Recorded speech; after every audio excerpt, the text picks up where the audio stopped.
اعوذ باللہ من الشیطان الرجیم بسم اللہ الرحمن الرحیم يسألونك عن الأنفال قل الأنفال لله والرسول فاتقوا الله وأصلحوا ذات بينكم وأطيعوا الله ورسوله إن كنتم مؤمنين۔ تم سے انفال کے متعلق پوچھتے ہیں، کہو یہ انفال تو اللہ اور اس کے رسول کے ہیں، پس تم لوگ اللہ سے ڈرو اور اپنے آپس کے تعلقات درست کرو اور اللہ اور اس کے رسول کی اطاعت کرو اگر تم مومن ہو۔ یہ اس تبصرہ جنگ کی عجیب تمہید ہے۔ بدر میں جو مال غنیمت لشکر قریش سے لوٹا گیا تھا، اس کی تقسیم پر مسلمانوں کے درمیان نزاع برپا ہو گئی۔ چونکہ اسلام قبول کرنے کے بعد ان لوگوں کو پہلی مرتبہ پرچم اسلام کے نیچے لڑنے کا اتفاق ہوا تھا، اس لیے ان کو معلوم نہ تھا کہ اس مسلک میں جنگ اور اس سے پیدا شدہ مسائل کے متعلق کیا ضابطہ ہے۔ کچھ ابتدائی ہدایات سورہ بقر اور سورہ محمد میں دی جا چکی تھیں، لیکن تہذیب جنگ کی بنیاد ابھی رکھنی باقی تھی۔ بہت سے تمدنی معاملات کی طرح مسلمان ابھی تک جنگ کے معاملے میں بھی اکثر پرانی جاہلیت ہی کے تصورات لیے ہوئے تھے۔ اس وجہ سے بدر کی لڑائی میں کفار کی شکست کے بعد جن لوگوں نے جو کچھ مال غنیمت لوٹا تھا، وہ عرب کے پرانے طریقے کے مطابق اپنے آپ کو اس کا مالک سمجھ بیٹھے تھے۔ لیکن ایک دوسرا فریق جس نے غنیمت کی طرف رخ کرنے کے بجائے کفار کا تعاقب کیا تھا، اس بات کا مدعی ہوا کہ اس مال میں ہمارا برابر کا حصہ ہے، کیونکہ اگر ہم دشمن کا پیچھا کر کے اسے دور تک بھگا نہ دیتے اور تمہاری طرح غنیمت پر ٹوٹ پڑتے تو ممکن تھا کہ دشمن پھر پلٹ کر حملہ کر دیتا اور فتح شکست سے بدل جاتی۔ ایک تیسرے فریق نے بھی، جو رسول اللہ صلی اللہ علیہ وسلم کی حفاظت کر رہا تھا، اپنے دعوی پیش کیے۔ اس کا کہنا یہ تھا کہ سب سے بڑھ کر قیمتی خدمت تو اس جنگ میں ہم نے انجام دی ہے۔ اگر ہم رسول اللہ صلی اللہ علیہ وسلم کے گرد اپنی جانوں کا حصار بنائے ہوئے نہ رہتے اور آپ کو کوئی غزن پہنچ جاتا تو فتح ہی کب نصیب ہو سکتی تھی کہ کوئی مال غنیمت ہاتھ آتا اور اس کی تقسیم کا سوال اٹھتا۔ مگر مال عملاً جس فریق کے قبضے میں تھا، اس کی ملکیت گویا کسی ثبوت کی محتاج نہ تھی، اور وہ دلیل کا یہ حق ماننے کے لیے تیار نہ تھا کہ ایک امر واقعی اس کے زور سے بدل جائے۔ آخر کار اس نزاع نے تلخی کی صورت اختیار کرنی شروع کر دی اور زبانوں سے دلوں تک بدمزگی پھیلنے لگی۔ یہ تھا وہ نفسیاتی موقع جسے اللہ تعالیٰ نے سورہ انفال نازل کرنے کے لیے منتخب فرمایا اور جنگ پر اپنے تبصرے کی ابتدا اسی مسئلے سے کی۔ پھر پہلا ہی فقرہ جو ارشاد ہوا، اسی میں سوال کا جواب موجود تھا۔ فرمایا، تم سے انفال کے متعلق پوچھتے ہیں۔ یہ ان اموال کو غنائم کے بجائے انفال کے لفظ سے تعبیر کرنا بجائے خود مسئلے کا فیصلہ اپنے اندر رکھتا تھا۔ انفال جمع ہے نفل کی۔ عربی زبان میں نفل اس چیز کو کہتے ہیں جو واجب سے یا حق سے زائد ہو۔ جب یہ تابع کی طرف سے ہو تو اس سے مراد وہ رضاکارانہ خدمت ہوتی ہے جو ایک بندہ اپنے آقا کے لیے فرض سے بڑھ کر تطوعاً بجا لاتا ہے، اور جب یہ مطبوع کی طرف سے ہو تو اس سے مراد وہ عطیہ و انعام ہوتا ہے جو آقا اپنے بندے کو اس کے حق سے زائد دیتا ہے۔ پس ارشاد کا مطلب یہ ہوا کہ یہ ساری رد و قد، یہ نزاع، یہ پوچھ گچھ کیا خدا کے بخشے ہوئے انعامات کے بارے میں ہو رہی ہے؟ اگر یہ بات ہے تو تم لوگ ان کے مالک و مختار کہاں بنے جا رہے ہو کہ خود ان کی تقسیم کا فیصلہ کرو؟ مال جس کا بخشا ہوا ہے وہی فیصلہ کرے گا کہ کسے دیا جائے اور کسے نہیں، اور جس کو بھی دیا جائے اسے کتنا دیا جائے۔ یہ جنگ کے سلسلے میں ایک بہت بڑی اخلاقی اصلاح تھی۔ مسلمان کی جنگ دنیا کے مادی فائدے بٹورنے کے لیے نہیں ہے، بلکہ دنیا کے اخلاقی و تمدنی بگاڑ کو اصول حق کے مطابق درست کرنے کے لیے ہے، جسے مجبوراً اس وقت اختیار کیا جاتا ہے جبکہ مزاحم قوتیں دعوت و تبلیغ کے ذریعے سے اصلاح کو ناممکن بنا دیں۔ پس مصلحین کی نظر اپنے مقصد پر ہونی چاہیے، نہ کہ ان فوائد پر جو مقصد کے لیے صحیح کرتے ہوئے بطور انعام خدا کی عنایت سے حاصل ہوں۔ ان فوائد سے اگر ابتدا ہی میں ان کی نظر نہ ہٹا دی جائے تو بہت جلدی اخلاقی انحطاط رونما ہو کر یہی فوائد مقصود قرار پا جائیں۔ پھر یہ جنگ کے سلسلے میں ایک بہت بڑی انتظامی اصلاح بھی تھی۔ قدیم زمانے میں طریقہ یہ تھا کہ جو مال جس کے ہاتھ لگتا وہی اس کا مالک قرار پاتا، یا پھر بادشاہ یا سپہ سالار تمام غنائم پر قابض ہو جاتا۔ پہلی صورت میں اکثر ایسا ہوتا تھا کہ فتح یاب فوجوں کے درمیان اموال غنیمت پر سخت تنافس برپا ہو جاتا اور بسا اوقات ان کی خانہ جنگی فتح کو شکست میں تبدیل کر دیتی۔ دوسری صورت میں سپاہیوں کو چوری کا عارضہ لگ جاتا تھا اور وہ غنائم کو چھپانے کی کوشش کرتے تھے۔ قرآن نے انفال کو اللہ اور رسول کا مال قرار دے کر پہلے تو یہ قاعدہ مقرر کر دیا کہ تمام مال غنیمت لا کر بے کم و کاست امام کے سامنے رکھ دیا جائے اور ایک سوئی تک چھپا کر نہ رکھی جائے۔ پھر آگے چل کر اس مال کی تقسیم کا قانون بنا دیا کہ 5واں حصہ خدا کے کام اور اس کے غریب بندوں کی مدد کے لیے بیت المال میں رکھ لیا جائے اور باقی 4 حصے اس پوری فوج میں تقسیم کر دیے جائیں جو لڑائی میں شریک ہوئی ہو۔ اس طرح وہ دونوں خرابیاں دور ہو گئیں جو جاہلیت کے طریقے میں تھیں۔ اس مقام پر ایک لطیف نقطہ اور بھی ذہن میں رہنا چاہیے۔ یہاں انفال کے قصے کو صرف اتنی بات کہہ کر ختم کر دیا گیا ہے کہ یہ اللہ اور اس کے رسول کے ہیں۔ تقسیم کے مسئلے کو یہاں نہیں چھیڑا گیا تاکہ پہلے تسلیم و اطاعت مکمل ہو جائے، پھر چند رکوع کے بعد بتایا گیا کہ ان اموال کو تقسیم کس طرح کیا جائے۔ اسی لیے یہاں انہیں انفال کہا گیا ہے، اور رکوع 5 میں جب تقسیم کا حکم بیان کرنے کی نوبت آئی تو انہی اموال کو غنائم کے لفظ سے تعبیر کیا گیا۔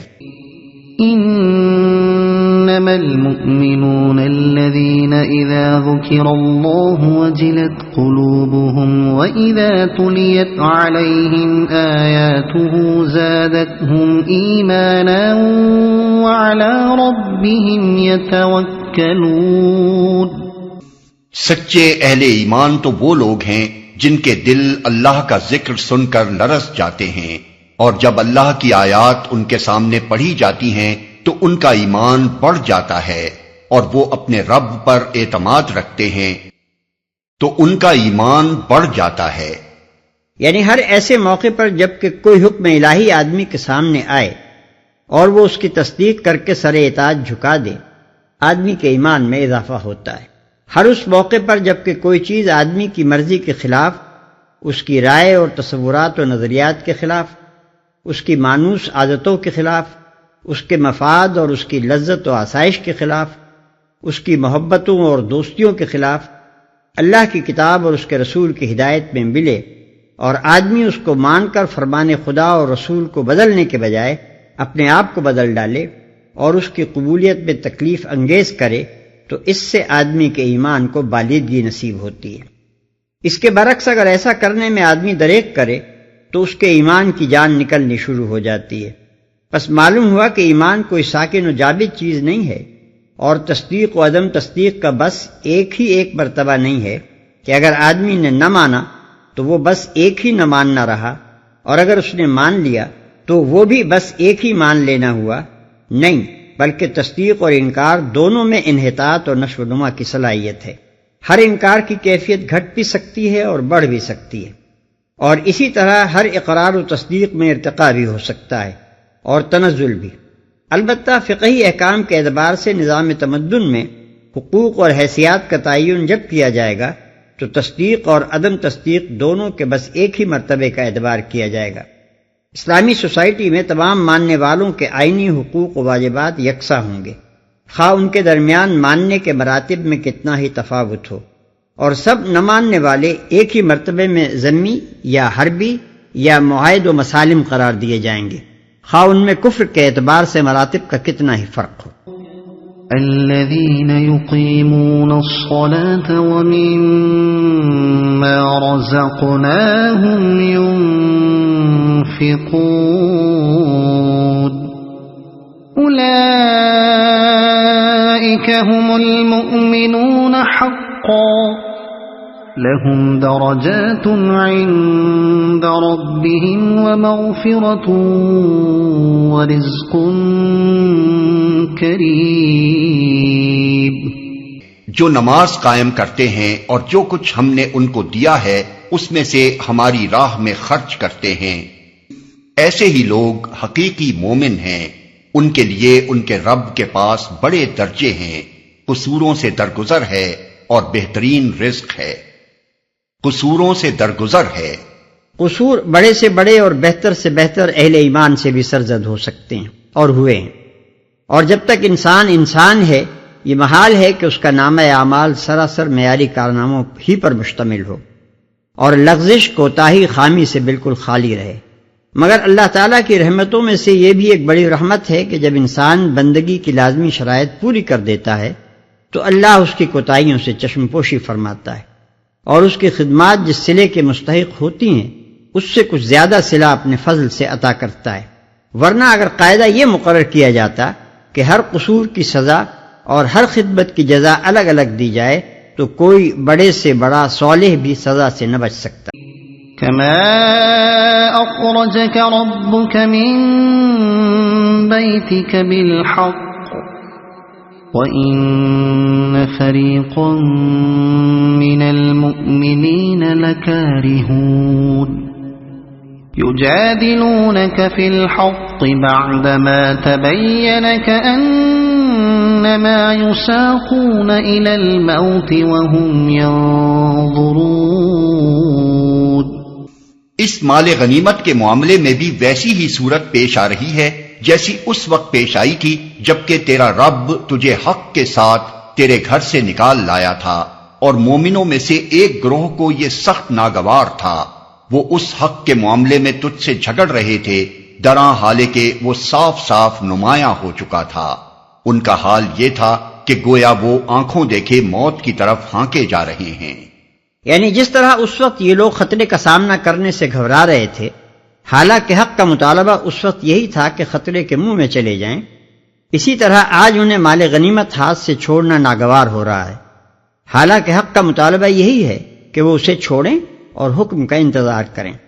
دوسرا مطلب یہ بھی ہو سکتا ہے کہ اگر اللہ کی اطاعت کرو گے اور اپنے نفس کی خواہش کے بجائے رسول کا کہا مانو گے تو ویسا ہی اچھا نتیجہ دیکھو گے جیسا ابھی جنگ بدر کے موقع پر دیکھ چکے ہو کہ تمہیں لشکر قریش کے مقابلے پر جانا سخت ناگوار تھا اور اسے تم ہلاکت کا پیغام سمجھ رہے تھے، لیکن جب تم نے حکم خدا اور رسول کی تعمیل کی تو یہی خطرناک کام تمہارے لیے زندگی کا پیغام ثابت ہوا۔ قرآن کا یہ ارشاد ضمناً ان روایات کی بھی تردید کر رہا ہے جو جنگ بدر کے سلسلے میں عموماً کتب سیرت و مغازی میں نقل کی جاتی ہیں، یعنی یہ کہ ابتداً نبی صلی اللہ علیہ وسلم اور مومنین قافلے کو لوٹنے کے لیے مدینے سے روانہ ہوئے تھے، پھر چند منزل آگے جا کر جب معلوم ہوا کہ قریش کا لشکر قافلے کی حفاظت کے لیے آ رہا ہے تب یہ مشورہ کیا گیا کہ قافلے پر حملہ کیا جائے یا لشکر کا مقابلہ۔ اس بیان کے برعکس قرآن یہ بتا رہا ہے کہ جس وقت نبی صلی اللہ علیہ وسلم اپنے گھر سے نکلے تھے اسی وقت یہ امر حق آپ کے پیش نظر تھا کہ قریش کے لشکر سے فیصلہ کن مقابلہ کیا جائے، اور یہ مشاورت بھی اسی وقت ہوئی تھی کہ قافلے اور لشکر میں سے کس کو حملے کے لیے منتخب کیا جائے، اور باوجود کہ مومنین پر یہ حقیقت واضح ہو چکی تھی کہ لشکر ہی سے نمٹنا ضروری ہے، پھر بھی ان میں سے ایک گروہ اس سے بچنے کے لیے حجت کرتا رہا، اور بالآخر جب آخری رائے یہ قرار پا گئی کہ لشکر ہی کی طرف چلنا چاہیے تو یہ گروہ مدینے سے یہ خیال کرتا ہوا چلا کہ ہم سیدھے موت کے منہ میں ہانکے جا رہے ہیں۔ وَإِذْ يَعِدُكُمُ اللَّهُ إِحْدَى الطَّائِفَتَيْنِ أَنَّهَا لَكُمْ وَتَوَدُّونَ أَنَّ غَيْرَ ذَاتِ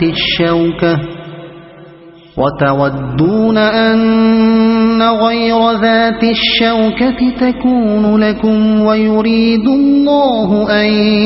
يُحِقَّ الْحَقَّ بِكَلِمَاتِهِ وَيَقْطَعَ دَابِرَ الْكَافِرِينَ۔ یاد کرو وہ موقع جبکہ اللہ تم سے وعدہ کر رہا تھا کہ دونوں گروہوں میں سے ایک تمہیں مل جائے گا، تم چاہتے تھے کہ کمزور گروہ تمہیں ملے، مگر اللہ کا ارادہ یہ تھا کہ اپنے ارشادات سے حق کو حق کر دکھائے اور کافروں کی جڑ کاٹ دے۔ دونوں گروہوں میں سے ایک تمہیں مل جائے گا، یعنی تجارتی قافلہ یا لشکر قریش۔ تم چاہتے تھے کہ کمزور گروہ تمہیں ملے، یعنی قافلہ جس کے ساتھ صرف 30-40 محافظ تھے۔ لِيُحِقَّ الْحَقَّ وَيُبْطِلَ الْبَاطِلَ وَلَوْ كَرِهَ الْمُجْرِمُونَ، تاکہ حق حق ہو کر رہے اور باطل باطل ہو کر رہ جائے، خواہ مجرموں کو یہ کتنا ہی ناگوار ہو۔ اس سے اندازہ ہوتا ہے کہ اس وقت فی الواقع صورتحال کیا رونما ہو گئی تھی۔ جیسا کہ ہم نے سورہ کے دیباچے میں بیان کیا ہے، لشکر قریش کے نکل آنے سے دراصل سوال یہ پیدا ہو گیا تھا کہ دعوت اسلامی اور نظام جاہلیت دونوں میں سے کس کو عرب میں زندہ رہنا ہے۔ اگر مسلمان اس وقت مردانہ وار مقابلے کے لیے نہ نکلتے تو اسلام کے لیے زندگی کا کوئی موقع باقی نہ رہتا۔ بخلاف اس کے مسلمانوں کے نکلنے اور پہلے ہی بھرپور وار میں قریش کی طاقت پر کاری چوٹ لگا دینے سے وہ حالات پیدا ہوئے جن کی بدولت اسلام کو قدم جمانے کا موقع مل گیا، اور پھر اس کے مقابلے میں نظام جاہلیت پہم شکست کھاتا ہی چلا گیا۔ إذ تستغيثون ربكم فاستجاب لكم أني ممدكم ب1000 من الملائكة مردفين وما جعله الله إلا بشرى ولتطمئن به قلوبكم وما النصر إلا من عند الله إن الله عزيز حكيم۔ اور وہ موقع جبکہ تم اپنے رب سے فریاد کر رہے تھے، جواب میں اس نے فرمایا کہ میں تمہاری مدد کے لیے پے در پے 1000 فرشتے بھیج رہا ہوں۔ یہ بات اللہ نے تمہیں صرف اس لیے بتا دی کہ تمہیں خوشخبری ہو اور تمہارے دل اس سے مطمئن ہو جائیں، ورنہ مدد تو جب بھی ہوتی ہے اللہ ہی کی طرف سے ہوتی ہے، یقیناً اللہ زبردست اور دانا ہے۔